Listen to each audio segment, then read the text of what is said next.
What's going on, boxing fans? It's your boy, Cool Kind of Boxing, coming back at you with another boxing video for the boxing heads and the boxing minds. Now, if you know, if you follow boxing and you know the name Shakur Stevenson, you know what I'm saying, his name stand out. He's one of the best, you know what I'm saying, in boxing right now. Stevenson, he's the unified champion at 130. You know, he has the WBC and the WBO super featherweight championship. He has 18 wins. He got 0 losses, 9 KOs. And the kid got a 50% KO ratio.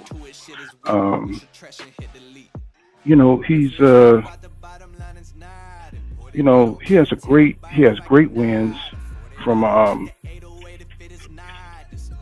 he got great wins from Jamel Herring, which he won the WBO championship.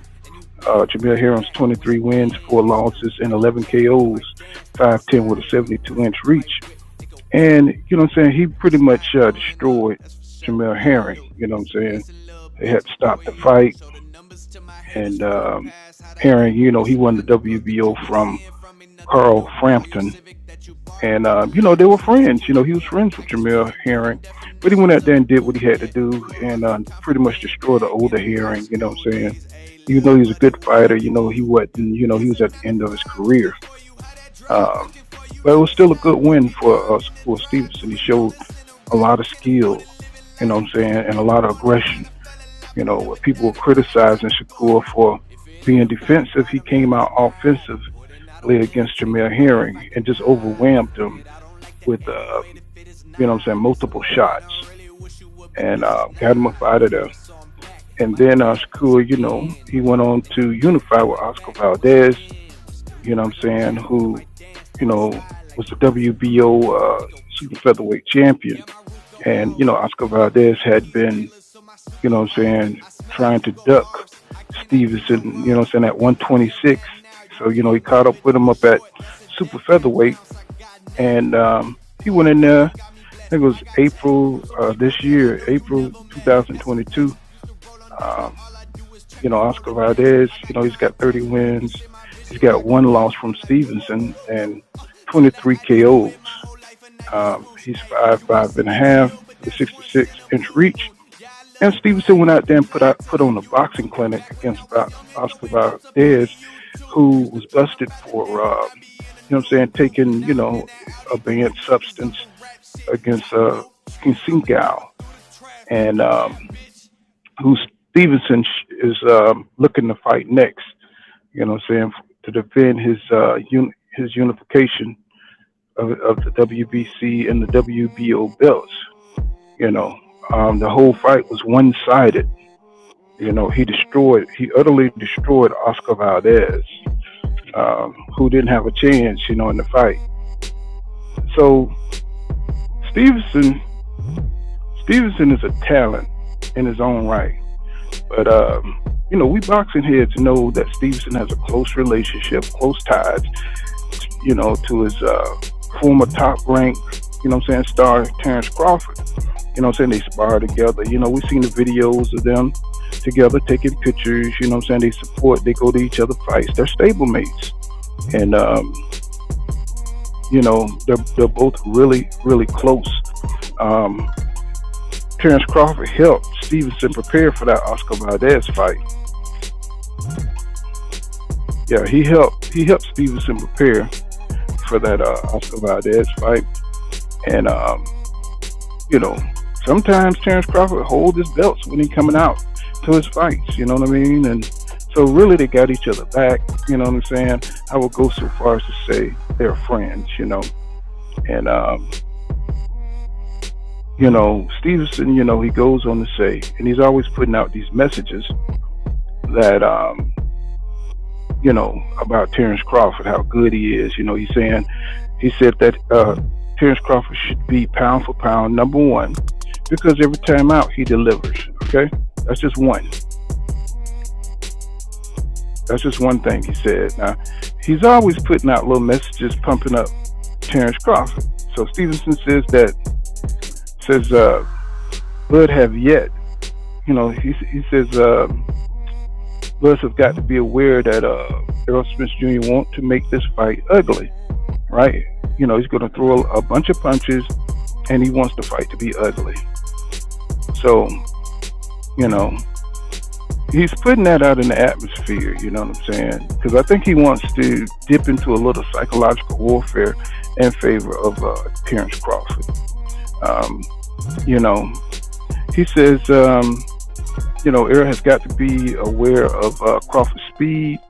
You know what I'm saying? He's a lot faster than he looks on the outside, and when you get on the inside, you know what I'm saying that, Crawford, he is fast, and, saying that he's a lot faster. So he's putting it out there, you know what I'm saying? So, Errol Spence Jr. can hear this, right? And he says, Crawford helped him prepare for the Oscar Valdez fight. And he said after he sparred 9 rounds with Crawford, that he knew that the fight with Oscar Valdez would be easy. So he also said, Bud isn't as quiet as everybody make it seems. He's very talkative. He's got to be comfortable with you. So he's saying some personal things, about Terence Crawford. But he says this is, it's psychological warfare. And he's speaking up for his stablemate, and he says,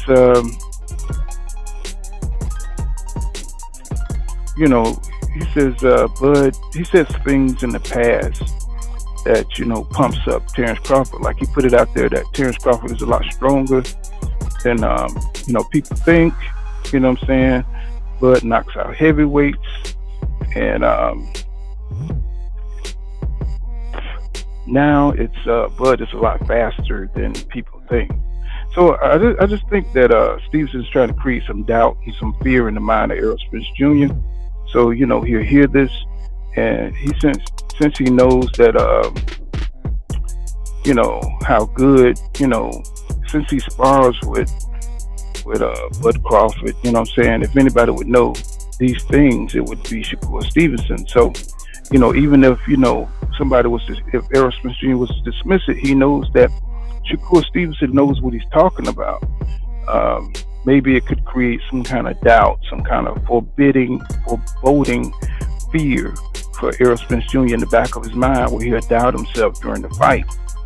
And also, Bud Camp, they understand that Errol Spence Jr.'s type of fighter. If you say something, if you say that he can't do something, then he wants to beat you.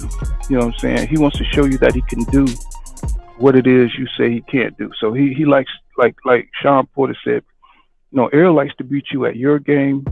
Bud likes to beat people at his game. So I think it's a little bit of that going on, a whole lot of psychological, gamemanship going on, if you will. I think Stevenson, he's, even though he says he's friends with Errol Spence Jr., he's definitely closer to Terence Crawford, who's really helped him more in his career through sparring and being a stablemate and being an inspiration to him.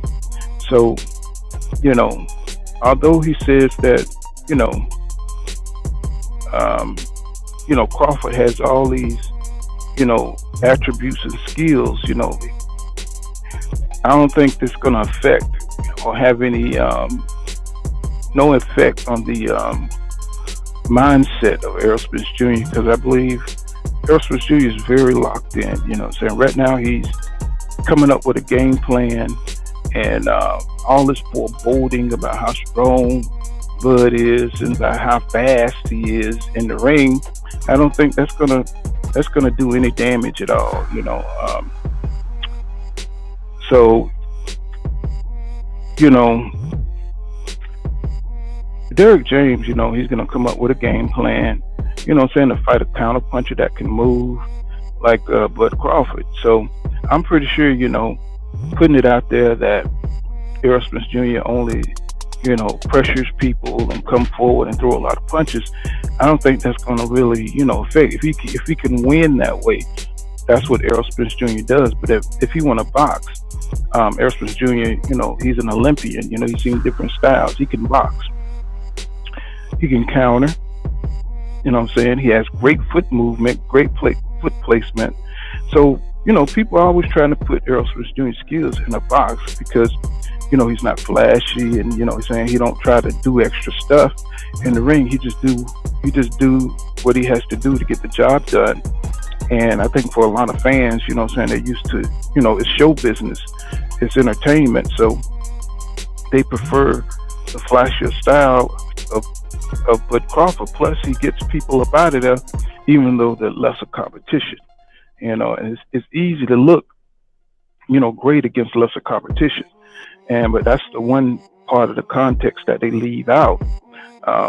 Errol has done it against better competition and champions, you know what I'm saying, of quality, you know what I'm saying. So, the higher you move up in quality of opponents, the less knockouts you get.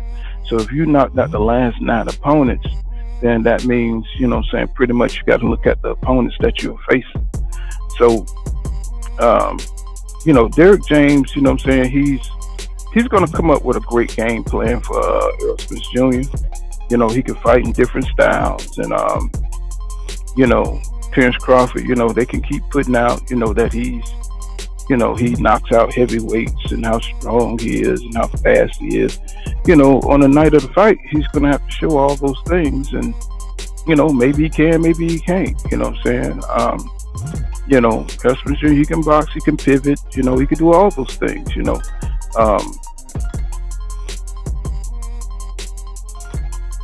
So, they're going to have to, give Errol Spence Jr., the same latitude that they give Bud Crawford and not place his skills in a box, you know what I'm saying? But it is what it is, that's all I got. This has been Full Counter Boxing. Make sure you smash that like button and subscribe to my channel for more hardcore boxing content. See you guys in the next one. Peace.